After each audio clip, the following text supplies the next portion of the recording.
Welcome back to Season 2 of the Impostor Syndrome Files. My name is Kim Menninger, and I am so grateful that you're joining us. When I started this podcast last year, my primary goal was to normalize the experience of imposter syndrome, to make it easier for us to talk about, and to access the support that we deserve. I am so grateful to everyone who has shared their stories with me, and I'm fascinated by the linkages between imposter syndrome and so many other facets of our lives. The conversations that we had last season led us in so many powerful directions. I'm excited to continue these conversations in Season 2.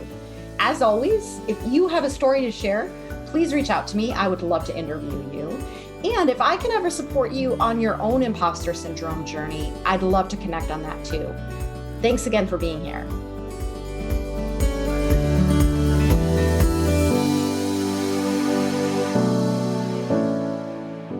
Hello, Clara. I am so happy to be here with you today, and I'd love to start by asking you to tell us a little bit more about yourself. Hi, Kim. Thank you so much for the invitation. It's my honor to be here. I am a serial entrepreneur and co-founder. I am right now the CEO of PlaceMe, a co-living company here in Boston.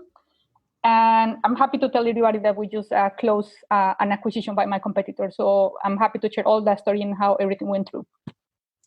Ooh, that's exciting. Congratulations. Thank you. Excellent.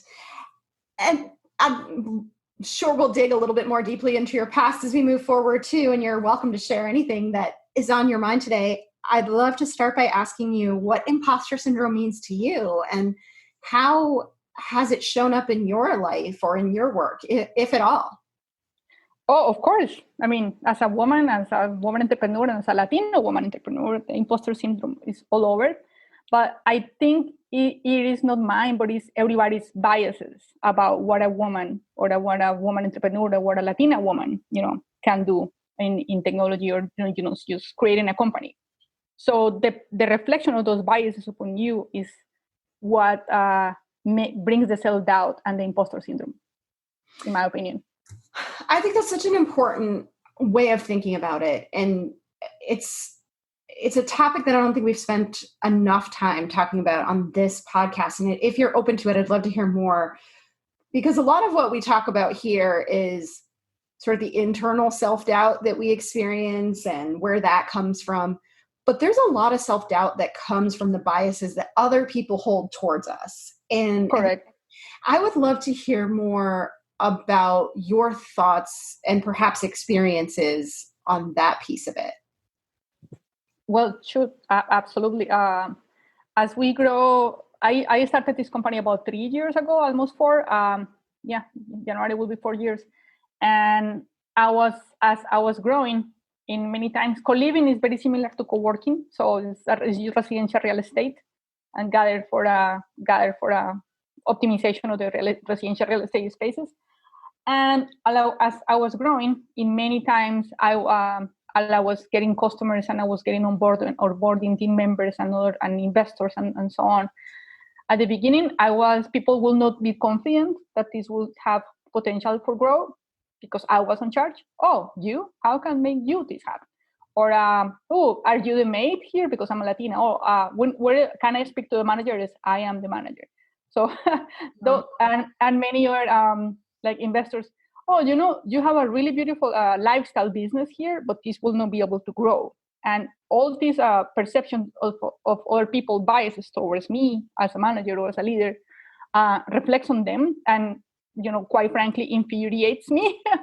And I have no other choice but demonstrate that I was capable of doing what everybody think I was not capable of.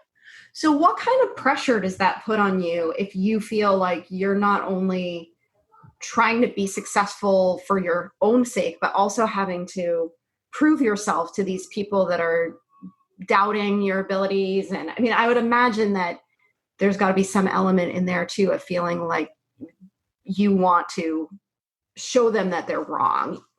I think my commitment is mostly with myself.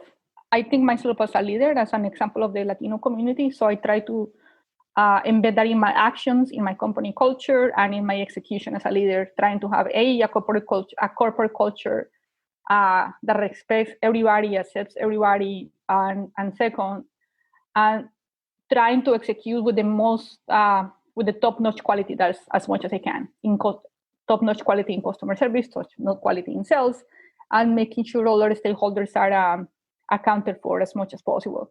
So the compromise is mostly with me as a leader. I am, and I just try to quickly dismiss those comments, and and that proves who are they, as either customers or investors. So I just decide how to manage those relationships moving forward.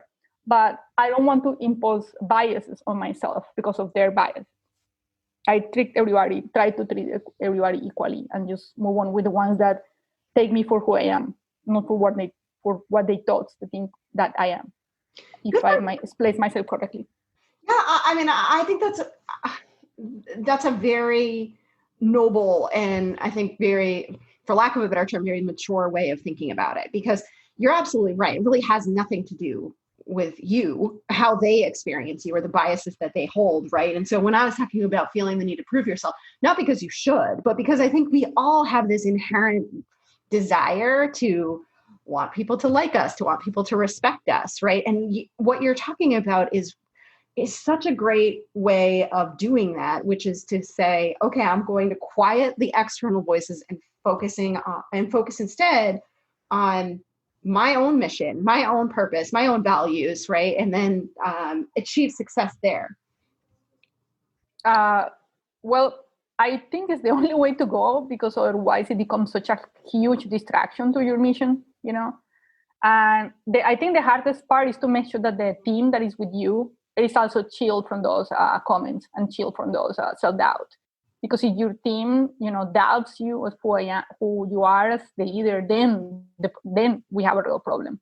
But as if your team believes that you can execute, then and you can be a good leader to them, and you maintain a culture inside your company that is chilled from that, I think that is for me, is the only way to go. But of course, and the further you go, the less you need that validation, I guess, from other people, because the numbers and your strategy and everything that you do speaks by yourself, and that should be the only way people can look at you. If you execute as a leader and you provide sales and revenue and everything that you're looking for in a professional, then there is nothing else. And I know it's hard, but it's my way to dignify myself. I love what you're saying. And it is hard. I mean, I'm curious how you got here. Have you always had this mindset, or have there been times when it's been harder for you to focus more on yourself than to focus on maybe what other people are thinking or saying? I think this comes with age and experience. I'm no longer 20, right? And this is my third startup in real estate. One of the biggest things, I guess, is when I moved to the United States in 2012 to do my master's degree, my MBA. And I have a person in career services, and she told me about a book, how to tame your dragon, or how to tame your inner monster. A fantastic book that just help you identify what are your inner demons that come and feed that self-doubt and feel that imposter syndrome, and how to make sure that you are on top of them and you identify those triggers when they come, so you can be the best version of yourself. That book actually helped me a lot, during that time, and make me more confident. And after that many years, and it's also the experience that you have in the industry. No one cannot tell you have the experience that you need, because so many years in the same industry, identifying the same problems. And that for me makes me more confident that I know what I'm doing, and I can take everybody else advice for a grain of salt. Not becoming an arrogant person per se, but just being able to identify what are my blind spots in my ego, but also making sure that I'm doing my best for everybody at all times. And it's funny you should say that about becoming arrogant, because I think that's what so many of us as women in particular fear, is that if we have confidence, if we believe in ourselves and trust our experience and our strengths, that will tip us over into arrogance, right? But True. what you're describing is really a sense of ownership of your own expertise and all of the hard work and all that you've learned over the years, right? And I don't see that as arrogant at all.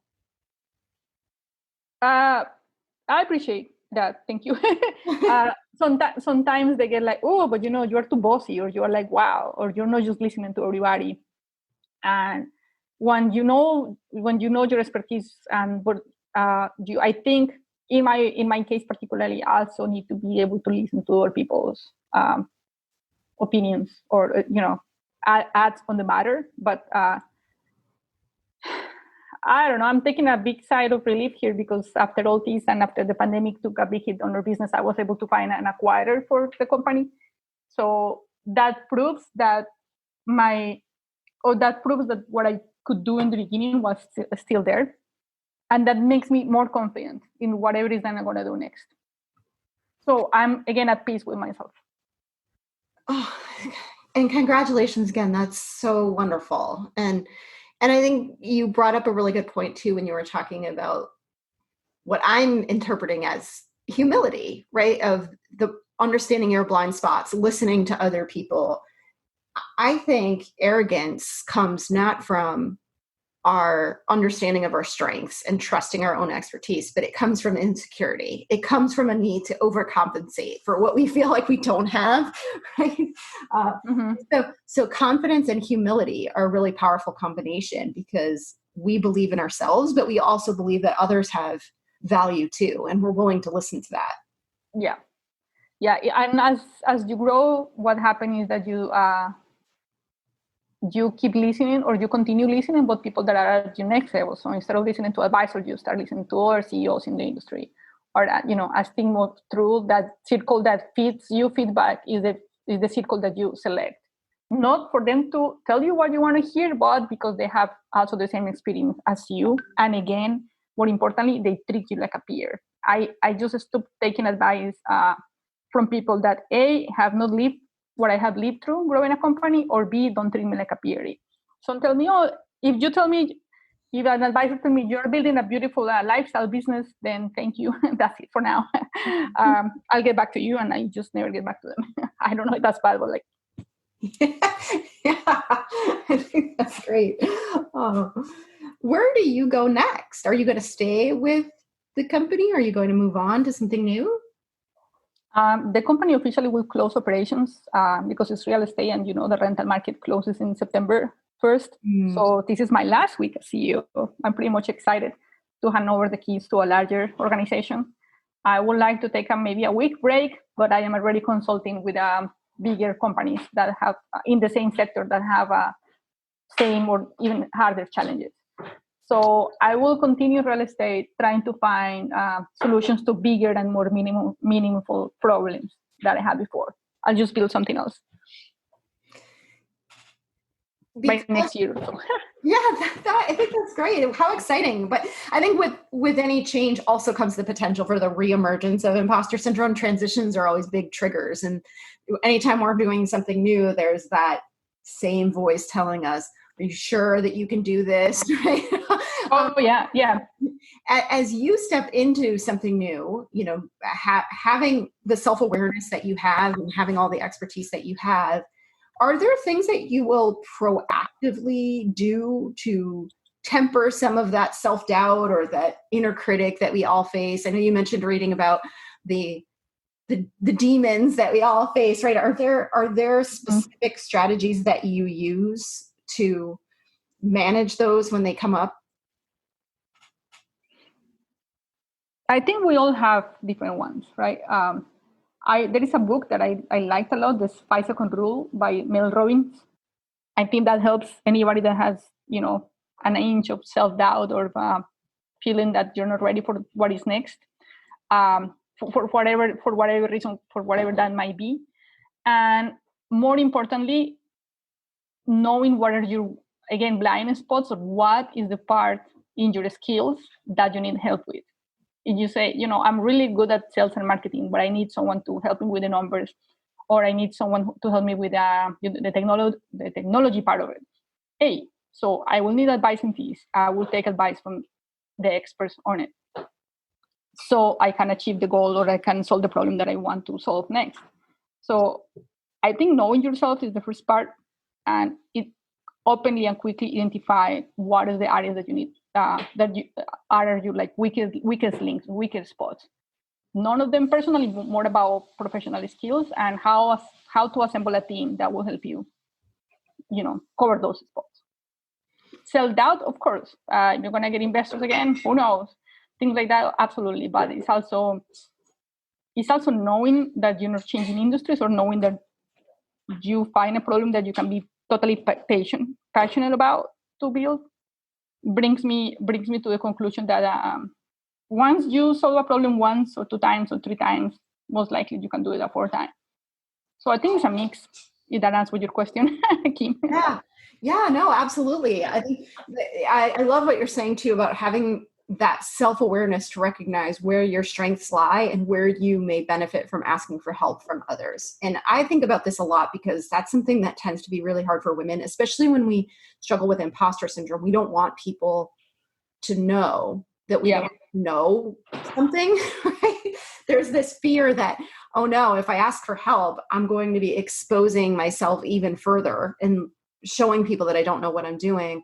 But the reality is that no one can know everything. And we all make choices about what we want to know, what's strategic for us to invest in terms of our own professional development. And anytime that we do that, we're obviously leaving out other areas of expertise that belong to other people. And so rather than try to spend a whole lot of time either trying to learn things that are outside of our wheelhouse or pretending that we know things that we don't, simply owning it and going to the experts in those other areas and building a relationship. And then they benefit from what we bring and we benefit from what they bring. Correct. Because, quite frankly, I don't feel like starting a coding class, right? Like right now I'm learning how to code. No, right? Like there is plenty of experts for this. It's good to understand the fundamentals and in certain areas, but I don't want to start a course, in things that I have not, or, analytics or not analytics, but artificial intelligence. They're already experts on this, and I can build a group of people that can complete whatever is that I needed at the time. So self-awareness is important, and it's important to be transparent with the people that believe in you. And I think there's one big difference between employees and entrepreneurs, because employees are always, or in my experience, employees, they are always fear, if I don't show that I can do this, then my job is at stake. Well, no one really can fire me at this point, but it's more about what is next in the next chapter, and it's about being transparent with people. Hey, you are willing to give me $500,000. I'm not going to lie to you, right? This is what I can do, and this is what we can assemble next, to ensure success. When they see that you're transparent, that you have all the bases covered, that you already have a couple of startups in your background, even if you don't, just by being honest, you have higher rate of getting funds that otherwise don't. Yeah, I think you're right that there are differences obviously between being an employee and being an entrepreneur, and the self-doubt that comes with each, because I think they both bring their own sort of potential. But what I'm hearing in you repeatedly, which I love, is just this sense that I've done this before. I know what I'm doing. And even though it may look a little bit different the next time around, I trust myself. Yeah. And it's not really arrogance at the end. It's like, it's expertise. I'm happy that we don't have a video here, but I have a few white hairs already across my hair. And those are not stress hair. Those are age hairs. White hairs come, with a sign of experience. And and I'm not going to deny that. No, experience is important. And I already made mistakes. The important part is knowing where those mistakes are, so you do not repeat them again. And being able with time to identify what are those weakest spots. So the imposter syndrome, that you can able to identify what is the part of the imposter syndrome that you have. And I can tell you many, many examples when, hey, I'm about to pitch my company to an audience of 500 people. What am I doing here? I'm like, oh my God, okay, I can do it. And just trust in yourself, because honestly, you are your big champion. No one is going to champion you as a third party more than yourself. So the battle for me is internal, and the biases of other people are their biases. It should not affect, or you should not let that. You should learn how to shield from those biases. Is there anything else that you would, because you've had great success as an entrepreneur, and you mentioned early on your, with age and experience and all of that, like your mindset shifts, right? But is there anything else that you would advise young women who are either just getting started or who are maybe approaching higher levels in their careers that don't have that same sense of experience or confidence that you have, to think about now? And I almost wonder, like, is there a younger self of yours that you would look back and advise differently? Oh yeah, absolutely. I was for many years very naive in how to do business, very naive in thinking other people had my best interest at hand, that I was fairly compensated for my efforts. I made many mistakes, and if I had trust myself earlier, my financial position would have been so different. If I had trust myself earlier, I had built not 3 companies but 5. If I have trust myself earlier, I will be in a completely different, life position, family wise, financial wise, and learning how to filter those, how to filter that self compromise, that self doubt. It took me way too long, and I guess I say now I'm paying the price. That took me way too long, and now after I learned how to identify that just less than 10 years ago, is when I really became the best entrepreneur that I could be. So it took me a long time, and that comes with financial mistakes, with many entrepreneur mistakes, and not picking the best business partners at a time. So my advice is, start making mistakes earlier. Do not be afraid of making mistakes, because that makes you much better at everything. And accountability. Be accountable. When you're accountable, you also own the expertise that comes with that accountability. Denying accountability is something that I will not never do as a person of a CEO. Be accountable, but when you're accountable, you own that, and you own it. You become more confident. Hey, I made a mistake and I fix it, and here is why, and just keep climbing that stairs of self-doubt, and peel the onion of those fears that you have, because many of those fears, sadly, are reflections of other people that you take and you put in your head. And once you're able to identify that, and in your gut, if for the lack of a better word, when you know within yourself that you have what it takes to achieve the next role, the next job interview, to be a team member, or to start your own company, when you know that you can do it, you can totally liberate from those biases and be, again, the best version of yourself, and put yourself in a completely different position. I love that. I think that point about making mistakes is so helpful too, because imposter syndrome is so tightly tied to perfectionism. And I think we are so afraid of making mistakes. We're so afraid of failure.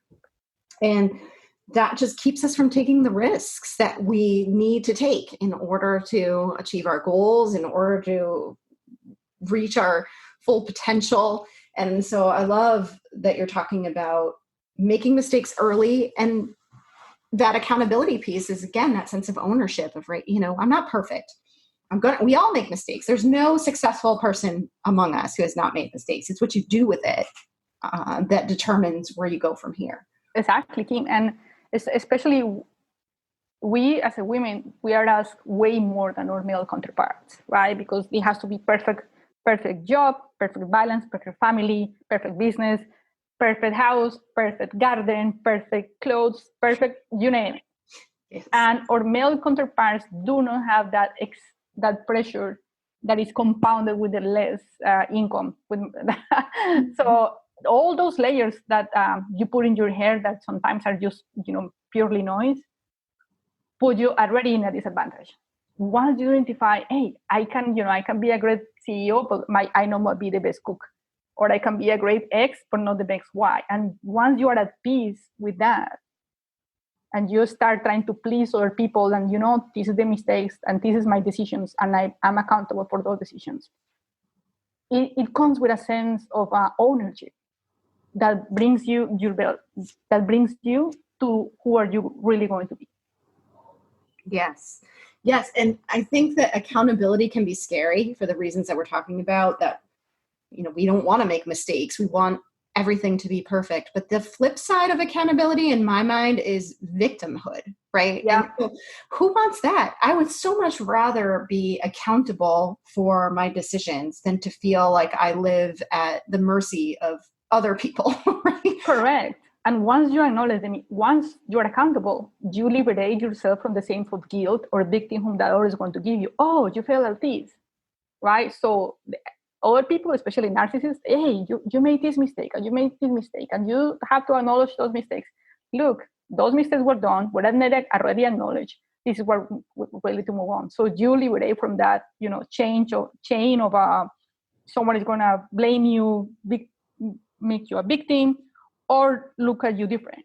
Once you own any mistake that you have done, yeah, I own it. So what? What's next? Let's move forward. Mm-hmm. Then you are free. You gain freedom from that.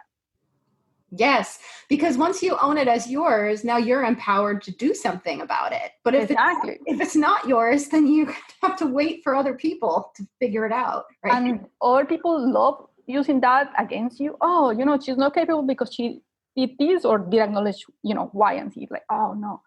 And it becomes a cycle because you want to be perfect and you don't acknowledge what is not working quickly before everybody else.